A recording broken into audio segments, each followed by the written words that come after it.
बात कर रहे हैं, ब्राह्य की अवधारणा प्रारंभ हुई थी। ये जो ब्राह्य की जो अवधारणा प्रारंभ हुई थी दोस्तों, वो उपनिषदों से इसका प्रारंभ हुआ था, क्योंकि उपनिषदों से ही इसका लेना देना रहा है। उपनिषदों से इसकी प्रारंभिक जो अवस्थाएं रही हैं, जो इसकी जो धारणा रही हैं, इसकी जो विवेचना की जाती थी, वो उपनिषदों से ही की जाती थी।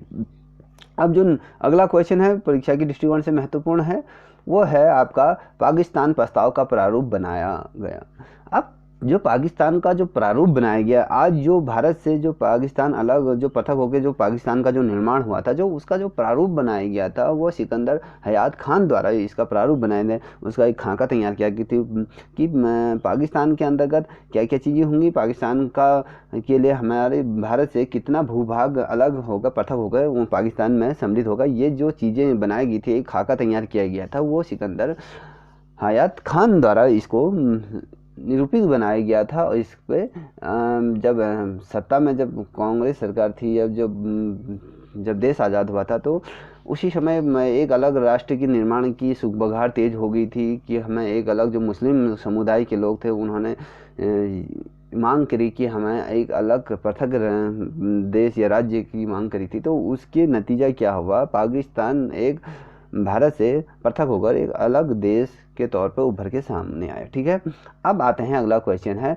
भारत की स्वतंत्रता के समय ब्रिटेन का सम्राट था। अब जब भारत की जब स्वतंत्रता हो रही थी, भारत की जो पूर्व संध्या की यदि हम बात करें, जब हमारा देश आज़ाद नहीं हुआ था, उससे पूर्व की संध्या की बात करें, तो उस समय तो भारत में जब स्वतंत्रता का जब माहौल चल रहा था, तब उस समय की बात कर रहे हैं हम कि उस समय ब्रिटेन का सम्राट कौन था। एक तरफ भारत स्वतंत्रता की तरफ अग्रसर हो रहा था, दूसरी तरफ क्या हो रहा था, हम बात कर रहे हैं ब्रिटेन का सम्राट कौन था, ब्रिटेन में शासक किसका था। अब जो ब्रिटेन में जो शासन कर रहा था उस समय, जॉर्ज सस्टम वहाँ पर क्या कर रहा था, राज कर रहा था। जो सस्टम मतलब जॉर्ज छठा, जो क्रम वाइज का जो चलता है इनका, जॉर्ज प्रथम, द्वितीय, तृतीय, चतुर्थ, पंचम, षष्टम, ये जो था, ये उस समय वहाँ का सम्राट था, जॉर्ज सस्टम। ठीक है, अब आते हैं, ये वाला क्वेश्चन महत्वपूर्ण बन जाता है दोस्तों, इसको देख लीजिए। देनी ने 2 मियालियर के सहयोग से पवित्र कला तथा कला कक्ष की स्थापना की थी। अब देनी और 2 मिलियर ने के सहयोग से इन लोगों ने, इन दोनों ने क्या किया, देनी और 2 मिलियर ने क्या किया था, एक पवित्र कला प्लस पवित्र कक्ष और कला कक्ष का निर्माण किया है। इसकी स्थापना इन्होंने की। रॉल धुली ने पेरिस के अंदर का जब विश्व सम्मेलन हो रहा था, विश्व में जब अलग अलग देशों से जो भित्तियाँ आ रही थी या चित्रकला के लिए जो प्रदर्शनी करने के लिए जो लोग आ रहे थे, तो उस जो मेला लगा था, तो उसमें इन्होंने अपने चित्रों की जो प्रदर्शनी लगाई थी। और इन्होंने क्या करा था, तो जो अपनी जो चित्रकला की जो पोर्ट्रेट या लैंडस्केप जो बनाए थे, जो इनका आकार हुआ था, वो 200 गुणा 35 था। इस साइज का इन्होंने क्या बनाया था, भित्ति चित्र बनाए थे। और इन्होंने जो पेरिस में जो चित्रकला का जो प्रदर्शनी लगी थी, वहाँ पर इन्होंने इनको प्रस्तुत किया था। ठीक है, ये आकार आप देख लीजिए, ये कभी आकार पूछ लेगा। रॉल धुल्फी ने पेरिस में विश्व मेले के लिए जो भित्तियाँ बनाई थी, उनका आकार क्या था, अगर कभी क्वेश्चन आ जाता है तो उनका आकार था 200 गुणा 35 के ये आकार के थे। ठीक है, अब आते हैं, अगला क्वेश्चन है, प्रभाववाद तथा प्रकृतिवाद कलाकारों की समिति प्रदर्शनी। अब जो प्रभाववाद, अगर आप जैसे जैसे अगर आप डीपली पढ़ोगे, हम आगे डीपली पढ़ेंगे या टॉपिक वाइज हम चर्चाएं करेंगे। अभी तो मैं आपके सम्मुख कुछ नोट्स पढ़े थे, मैं उसको सम्मुख लेके आया हूँ, थोड़ा सा आपकी हेल्प हो जाए। अब जैसे हम पढ़ेंगे प्रभाववाद, उदारवाद, घनवाद इत्यादि जो चीज़ें हैं, तो हम उन पे चर्चाएँ करेंगे, क्योंकि हम जब विस्तार पूर्वक पढ़ेंगे तब हमें समझ में आएगा। अब जो क्वेश्चन मैं आपके सम्मुख से पुटअप कर रहा हूँ, प्रभाववाद तथा प्रकृतिवाद कलाकारों की समिति प्रदर्शनी जो लगी थी, ये लगी थी 1879 में। ये प्रदर्शनी का आयोजन किया गया था, ये प्रदर्शनी लगी थी। अब 1889 में किन कलाकारों ने कौन सी प्रदर्शनी लगाई। अब किन कलाकारों ने, अब कौन सा समूह था, कौन सा ग्रुप था, अगर हम बात करें प्रभाववाद और प्रकृतिवाद वादी जो कलाकार का जो समूह था, जो इस ग्रुप से जो जुड़े हुए जो सदस्य कलाकार थे, उन्होंने ये प्रदर्शनी 1879 में ये प्रदर्शनी का आयोजन किया गया। अब एक क्वेश्चन और आता है दोस्तों, जो प्रेत और भूतों पर आधारित जो पेंटिंग जो बनाई थी, कभी क्वेश्चन आ जाता है कि प्रेत और भूतों पर आधारित ड्राउनिंग कृतियाँ किसने बनाई थी, ये इसमें कौन निपुण थे। ये लोदीन रेंदो ने इस प्रकार की ये चित्रकला करते थे, और इन पे ये ज़्यादा जो ड्राउनिंग होती थी तस्वीरें, जो ड्राउनिंग के देख के ऐसा लगता था कि भाई ये प्रत्यक्ष तौर से इस पेंटिंग से कहीं भूत निकल के ना आ जाए। हमारी जो कल्पनाएं होती हैं, उन कल्पनाओं को कहीं ना कहीं ये साकार रूप दिया करते थे। दोलिंद रेंदो ने इन प्रकार के चित्रों का प्रारंभ किया। इस प्रकार के चित्र समाज के सम्मुख से इन्होंने लाए, प्रदर्शनी लगाए। तो ये अगर बात आ जाती है रेंदो ने कौन सी कलाकृतियों पर ये निपुण थे, ऐसा क्वेश्चन आ जाता है, तो उन पर आप ये लिखिएगा, प्रेत और डरावनी आकृतियों पर आधारित ये चित्रांकन किया गया था। ठीक है, ओल्दिन रेंदो ये थे प्रेत और भूतों पर आधारित ये पेंटिंग बनाए। अभिनव जनवादी का प्रधान क्रीड़ा भूमि था। अभी मतलब अभिव्यंजनवाद की प्रधान क्रीड़ा भूमि।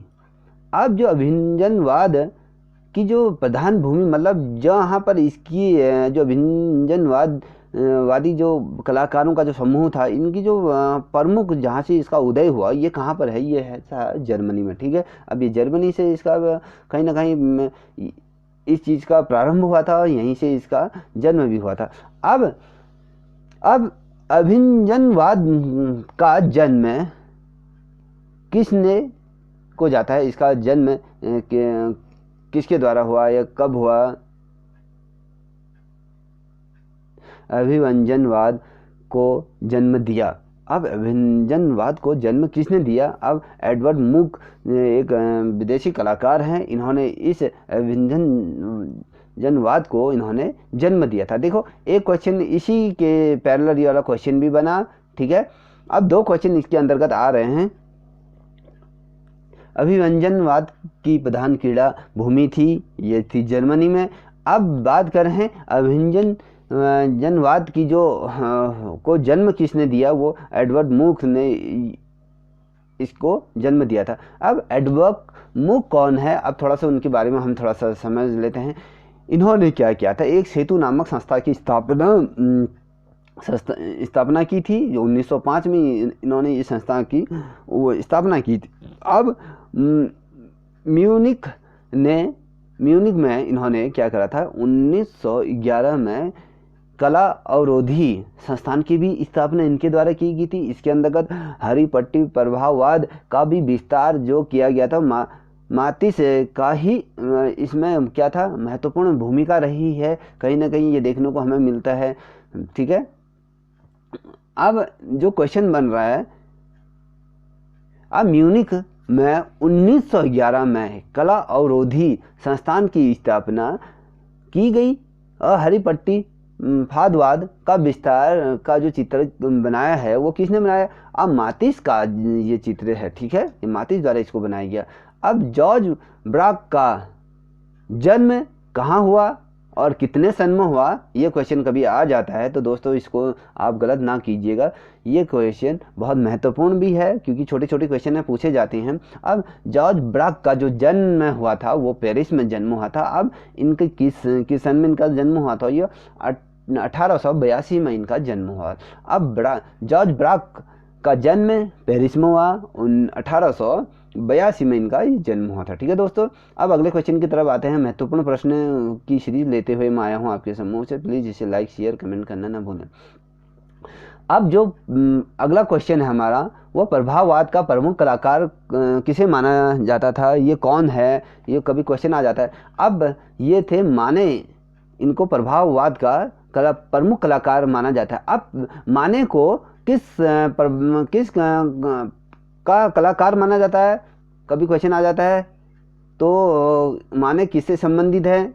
अब माने प्रभाववाद से संबंधित है, या ये प्रभाववाद के ये प्रमुख चित्रकारों में ये इन्हें गिना जाता है। ठीक है, अब पिसारो व सिसिली का संबंध किससे है? अब जो पिसारो जो बहुत विश्वविख्यात जो चित्रकार हैं, सिसिली भी, इनके द्वारा बहुत अच्छी अच्छी पेंटिंगें बनाई गई हैं। अगर हम घनवाद की बात करें या प्रभाववाद की बात करें या छायावाद की बात करें, तो इन्होंने उसमें भी अपना कहीं ना कहीं इनकी चित्रों का समावेश हमें वहाँ देखने को मिलता है। अब पिसारो और सिसिली का जो संबंध रहा वो प्रभाववाद से रहा, क्योंकि यहीं से इनको कहीं ना कहीं फ्रेम प्राप्त हुआ और यहीं से इनका जो कलाकारी का जो जीवन है, एक कलाकार का जो जीवन होता है, वहाँ से ये प्रारंभ हुआ था। ठीक है, अब सिसिली और पिसारो का संबंध प्रभाववाद से है। अब प्रभाववाद से किन कलाकारों का संबंध है? कोई भी क्वेश्चन इस प्रकार से भी पूछा जाता है, तो सिसिली और पिसारो ये दो कलाकार हैं, ये इनका संबंध प्रभाववाद से रहा। अब नव प्रभाववाद के प्रेरणादाता कौन है? नव प्रभाववाद के प्रणेता कौन है? और जॉर्ज सोरा को प्रभाववाद का प्रणेता कहा जाता है। ठीक है, अब मतलब कहने का मतलब जो ये शब्द है, ये शब्दों का थोड़ा सा अटपटा सा महसूस हो रहा है आपको। मतलब नव प्रभाववाद का जन्मदाता किसे माना जाता है? अब क्वेश्चन इस प्रकार से भी आ सकता है, वो जॉर्ज सोरा है। अब जॉर्ज सोरा को किसका जन्मदाता कहा जाता है? वो नव प्रभाववाद का जन्मदाता कहा जाता है। ठीक है, अब प्रतीकवादी चित्रकला के अग्रदूत थे। अब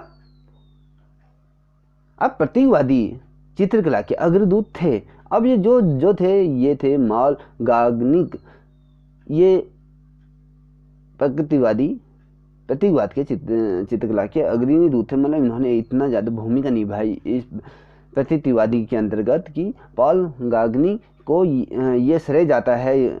ठीक है,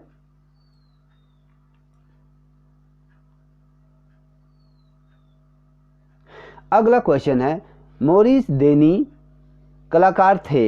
ये मोरिस देनी कलाकार थे, एक नाविक कलाकार थे। ठीक है, इनका जो रोटी रोजी चलती थी, ये अपना जो घर की जो रोटी रोजी चलाते थे, नाव में नाविक थे ये एक प्रकार के। ठीक है, अब जो अगला क्वेश्चन है, अब बोनार और बीआर प्रसिद्ध थे किस चीज़ के? ये कलाकार किस चीज़ के लिए प्रसिद्ध थे? ये परिचयवादी काल के ये चित्रकला के क्या थे? ये प्रसिद्ध चित्रकार थे। ठीक है,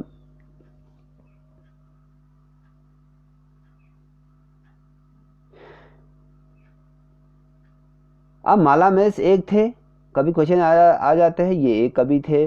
ठीक है, अब एक कवि कौन थे? मालारास एक कवि थे। वस्तु कलाकार थे, वस्तुओं पर जो चित्रांकन किया करते थे, वस्तु पर आधारित जो चित्रांकन किया करते, वो फारसी जुवेद चित्र ये थे। ठीक है, हाँ।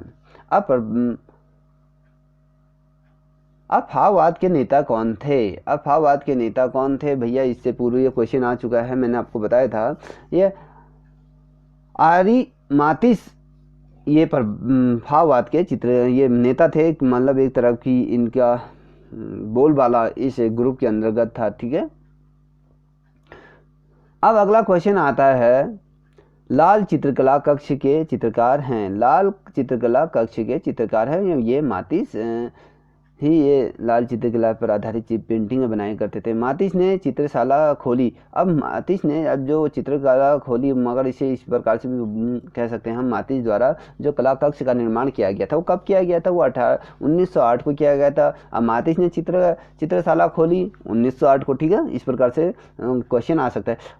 अभी क्वेश्चन को इस प्रकार से भी घुमाया जाता है, 1908 में किसने चित्रशाला खोली? अब 1908 में किसने चित्रशाला खोली का इस प्रकार का प्रश्न आ जाता है, तो मातिस द्वारा ये चित्रशाला खोली गई। ठीक है, अब मातिस चित्रकार के अलावा एक मूर्तिकार भी थे, ये महत्वपूर्ण प्रश्न है। अब जो मातिस हैं, ये एक चित्रकार ही नहीं, प्लस ये मूर्तिकार में भी ये निपुण थे। मूर्तियों का भी ये बहुत अच्छी तरीके से मूर्तियाँ बनाया करते थे। ठीक है, अधिक से अधिक इन्होंने जो मूर्तियाँ बनाई हैं वो पुरुष पे आधारित या महिलाओं पे आधारित ज़्यादा चित्र, ये मूर्तियों का निर्माण इनके द्वारा किया गया है। अब फ्रांस में 1885 का जो दूसरा आंदोलन था, वो कौन सा आंदोलन था?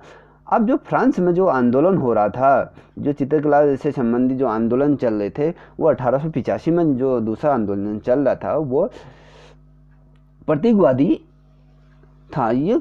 अब प्रतीकवाद का जो आंदोलन था जो दूसरा, वो कब प्रारंभ हुआ और कहाँ हुआ? वो हुआ था फ्रांस में, हुआ था 1885 में। इस आंदोलन का शुरुआत हुआ था। अब अगला क्वेश्चन, अब कांद्रिस्किन का जन्म 1866 में, इनका जो जन्म हुआ था वो 1866 में स्पेन में हुआ था। ठीक है दोस्तों।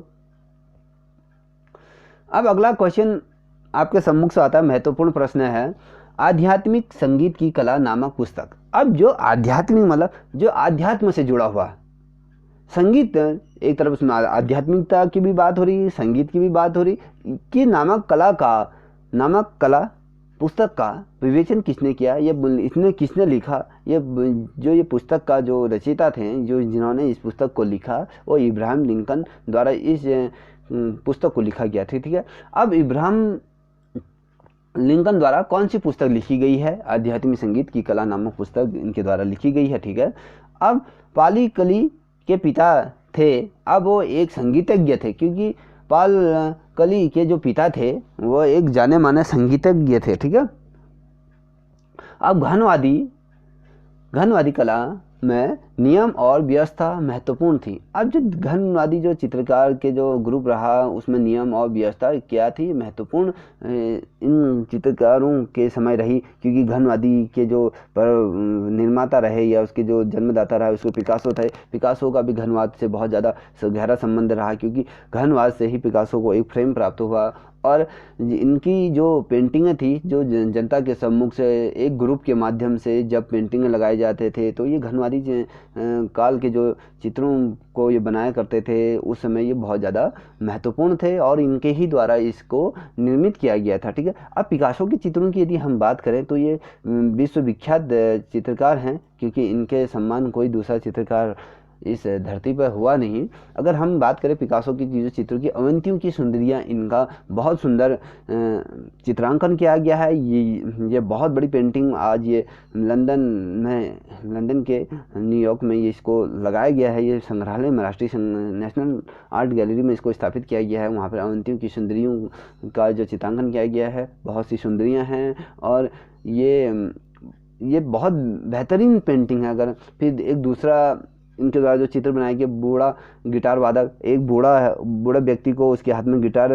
वादक मतलब गिटार बजाते हुए उसको दर्शाया गया है। जब यदि मैं इनकी बात करूं, अब हम पिकासो की यदि हम बात कर रहे हैं, तो इनके समय में कुछ ऐसा काल भी रहा जिनको हम लाल काल, नीला काल, पीला काल, इस प्रकार से बहुत से कालों का निर्माण इनके समय में हुआ। कुछ कालों का भी एक अलग अलग तरीके से वर्णन किया गया। यदि हम बात करें 1901 से 1904 तक का जो बनाए गए पिकासो का जो काल था, अब पिकासो की काल की यदि हम बात करें 1901 से 1904 तक का जो समय रहा, वो पिकासो का काल रहा। इस काल को क्या कहा गया था? नीला काल कहा गया था। इस समय बहुत से चित्रांकन हुए हैं, बहुत से पिकासो द्वारा बहुत खूबसूरत तरीके से चित्रों का चित्रांकन किया गया है। अब हम कभी क्वेश्चन आ जाता है 1901 से 1904 तक का किसका काल रहा? अब ये काल पिकासो का रहा। अब क्वेश्चन इस प्रकार से भी पूछा जाता है, नीला काल किससे संबंधित है? नीला काल पिकासो से संबंधित है। नीला काल का जो समय रहा है वो 1901 से 1904 तक का ये जो समय रहा वो पिकासो का रहा है। ठीक है। नीला काल बहुत महत्वपूर्ण प्रश्न है, क्योंकि एग्जामों में ये क्वेश्चन पूछा गया है। अगर हम देखें, अगर पीछे वर्षों के प्रश्न पत्रों को उठा के देखें तो उसमें ये प्रश्न आता है। अब नीले काल का प्रमुख भाव क्या था? अब जो नीला काल, यदि हम पिकासो का जो बात करते रहे ना कि 1901 से 1904 तक का जो काल रहा, कहा पिकासो का जो काल रहा वो नीला काल के तौर पे जाना गया। अब नीले काल का भाव क्या था? इसका मुख्य भाव क्या था? ये मानव दुख को प्रकट करने का एक बहुत अच्छा जरिया था। जो पिकासो द्वारा जो पेंटिंगें बनाई गई थी इस समय, तो उसमें कहीं ना कहीं मानव के दुखों का वर्णन किया गया था। मानव को इतना ज़्यादा दुखी दिखाया गया था। मानव अपने सांसारिक जीवन से दुखी था, अपने जो कर्तव्यों और जो उसके दिनचर्या थी, जो दिनचर्या का जो समावेश जो इस पेंटिंगों में जो पिकासो ने दर्शाया गया है, वो बहुत ही सुंदर तरीके से उसको समावित किया गया है। अब हम बात करते हैं क्वेश्चन को किस प्रकार से घुमाया जा सकता है। अब मानवी दुखी का काल किससे संबंधित है, वो नीले काल से संबंधित है, ठीक है। अब नीला काल किससे संबंधित है, वो पिकासो से संबंधित है। अब पिकासो का गुलाबी काल कब से प्रारंभ हुआ और कब तक रहा। अब यदि हम पिकासो की बात करें, हमने तो पहले इससे पूर्व हमने कौन सा काल के बारे में बात करी, नीले काल की बाद में बात करी। ये 1901 से 1904 तक का रहा नीला काल। अब पिकासो का जो गुलाबी काल, पिंक काल जो रहा, वो रहा 1905 से 1906, 1 वर्ष का ये गुलाबी काल रहा। इसमें निराशा व समर्पण का भाव इसमें दर्शाया गया था। अब निराशा किस चीज़ से दर्शाया है और समर्पण का भाव इसमें दर्शाया। अब हम किसी चीज़ को लेके हम निराशा हमारे अंदर पैदा हुई है या फिर हम उसके प्रति किस प्रकार का पश्चाताप कर रहे हैं, हम किस प्रकार का उसमें समर्पण अपना दे रहे हैं, इस चीज़ का समावेश अपने चित्रों के माध्यम से पिकासो द्वारा दर्शाया गया है। महत्वपूर्ण प्रश्न है, गुलाबी काल में निराशा व समर्पण का भाव किसके द्वारा दर्शाया गया है, ये काल किससे संबंधित है, वो पिकासो से संबंधित है। और नीला काल भी पिकासो से संबंधित है। नीले काल का क्या भाव था, वो मानव दुखियों का जो उजागर करने का भाव था। अब गुलाबी काल की हम बात करें, वो समर्पण और निराशा का था। अब पिकासो की जो प्रसिद्ध पेंटिंग है ना, अब एक बहुत महत्वपूर्ण प्रश्न है, ये आए एग्जाम में क्वेश्चन पूछा जाता है, महत्वपूर्ण है, आप इसे देख लीजिए। पिकासो की विश्व प्रसिद्ध चित्र गुएर्निका का आकार कितने का है, ठीक है। पिकासो द्वारा जो प्रसिद्ध चित्र बनाया गया है वो गुएर्निका। अब ये कौन, इसका आकार क्या रहा है ये बताना है। 11/11/2 गुणा 25/1/2, ये इसका जो आकार है 11/1/2 और गुणा 25/1/2, ये इसका आकार है। क्वेश्चन इस प्रकार से पूछा जाता है, मान लीजिए गुएर्निका का आकार दे दिया जाएगा आपको, 11/1/2 गुणा 25/1/2 दे दिया जाएगा।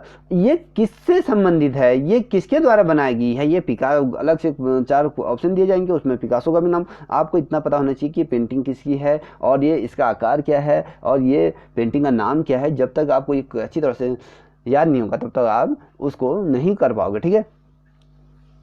1900 में, जब 1900 का जो पीरियड चल रहा था 1900 में, तो पिकासो ने अपने चित्रों में पाब्लो रुइज पिकासो के नाम से हस्ताक्षर। अब पाब्लो रुइज पिकासो के नाम से इन्होंने जब अपनी जो पहली जो 1900 में इनके जो द्वारा जो चित्र बनाए गए थे, पाब्लो रुइज पिकासो के नाम से इन्होंने वो हस्ताक्षर किया करते थे बाद में। अब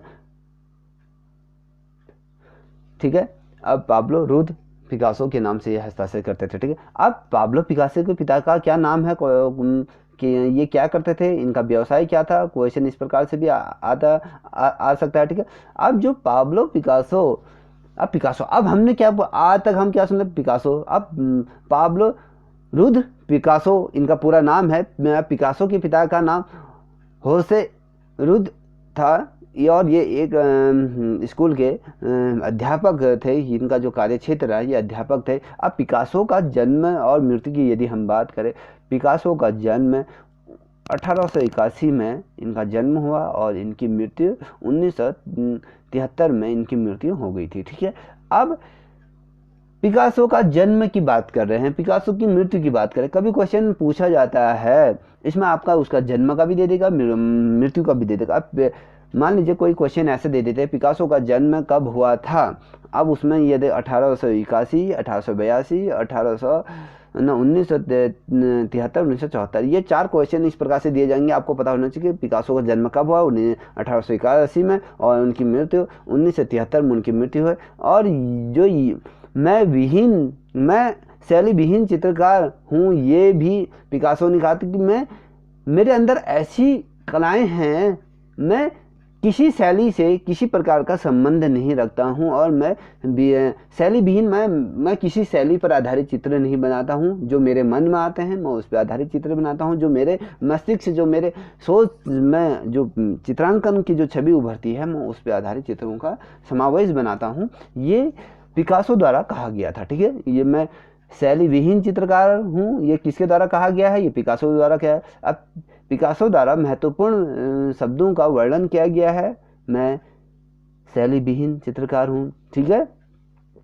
अब गोयनिका में घोड़ा जनता का प्रतीक है। गोयनिका चित्र का अंकन प्रतीकात्मक हुआ। अब जो पाब्लो पिकासो द्वारा जो पेंटिंग बनाई गई थी गोयनिका में, घोड़ा जो दर्शाया गया था वो जनता का प्रतीक के तौर पर उसे अंकन किया गया था, उसको जनता के प्रतीक के तौर पर दिखाया। गोयनिका का जो चित्रांकन का प्रतीकात्मक हुआ है वो अद्भुत और समावेशिक है, उसकी हम कल्पना नहीं कर सकते हैं, हम उसकी तुलना किसी अन्य पेंटिंगों के माध्यम से नहीं कर सकते हैं, क्योंकि ये अपने आप में बहुत ज़्यादा प्रसिद्ध चित्रांकन है। ठीक है। अब लाल मेज पोज पर वस्तु समूह तथा संगमरमर का मेज नामक पुस्तक किसने द्वारा रचित की? अब जो संगमरमर का एक मेज है उस पर लाल मेज पोस्ट बिछाया हुआ है, वो उसमें कुछ वस्तुएं रखी गई हैं। इस प्रकार की जो पुस्तक लिखी गई है वो किसके द्वारा लिखी गई है? वो ब्राक द्वारा ये पुस्तक को लिखी गई है। अब क्वेश्चन ऐसा आ जाता है, ब्राक द्वारा कौन सी पुस्तक लिखी गई है? ब्राक द्वारा लाल मेज पोस्ट पर वस्तु समूह तथा संगमरमर पर मेज नामक पुस्तक का प्रतिपादन किया गया है। अब ब्राक को कार्नेजी पुस्तक 1973 में प्राप्त हुआ। जिस समय पाब्लो पिकासो की मृत्यु हुई थी उसी समय इनको कार्नेजी पुरस्कार से सम्मानित किया गया था। ठीक है। अगला क्वेश्चन आता है, 1948 में वेनिस द्विवार्षिकी का सर्वोच्च पुरस्कार। अब 1948 की बात कर रहे हैं हम, जब वेनिस का द्विवर्षीय जो सम्मेलन हो रहा था उसमें किस चित्रकार को सर्वोच्च चित्रकार का पुरस्कार प्राप्त हुआ था? ये जो पुरस्कार प्राप्त हुआ वो ब्राक को प्राप्त हुआ था। जो 1948 का जो वेनिस में जो कला सम्मेलन का जो द्वितीय अधिवेशन चल रहा था उसके अंतर्गत ब्राक को ये पुरस्कार प्राप्त हुआ है। अब जॉर्ज ब्राक का यदि हम जन्म और मृत्यु की बात करें तो जॉर्ज ब्राक का जो जन्म हुआ था वो 1882 में पेरिस में हुआ था और इनकी जो मृत्यु हुई थी 1963 में इनकी मृत्यु हुई थी। अब इनके द्वारा जो चित्रों का जो समावेश चित्रांकन किया गया था वो मैंडोलिन वादिका, ठीक है, मैंडोलिन वादिका, ताश का खेल इत्यादि चित्रों का इनके द्वारा चित्रांकन किया गया है। ठीक है।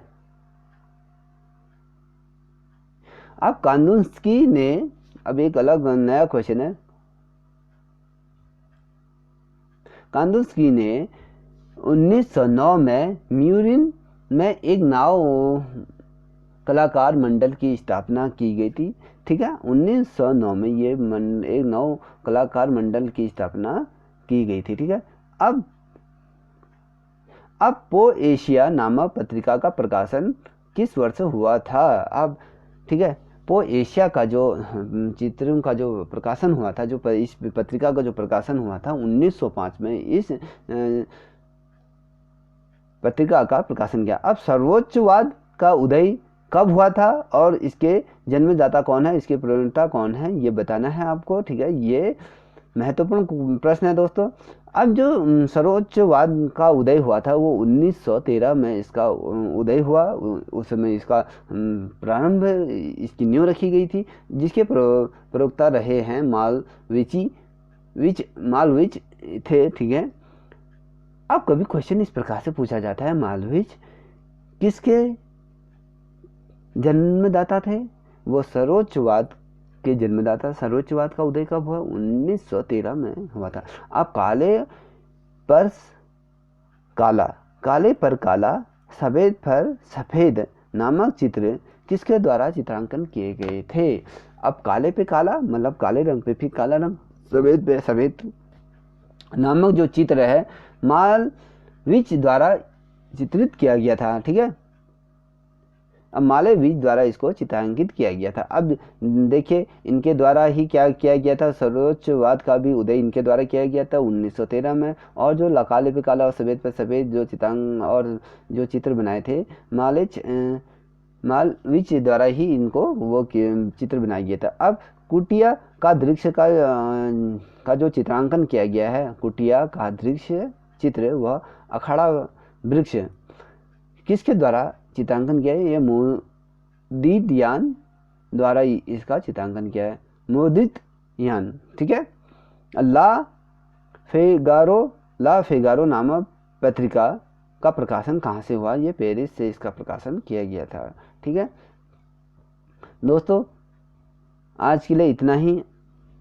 यदि आप लोगों को ये वीडियो पसंद आए, प्लीज़ लाइक शेयर कमेंट करना ना भूलें, और जो दूरस्थ क्षेत्रों में जो बच्चे हैं जिनको आवश्यकता है उनको प्लीज़ इसे शेयर करने का कष्ट करें। जय हिंद, जय भारत।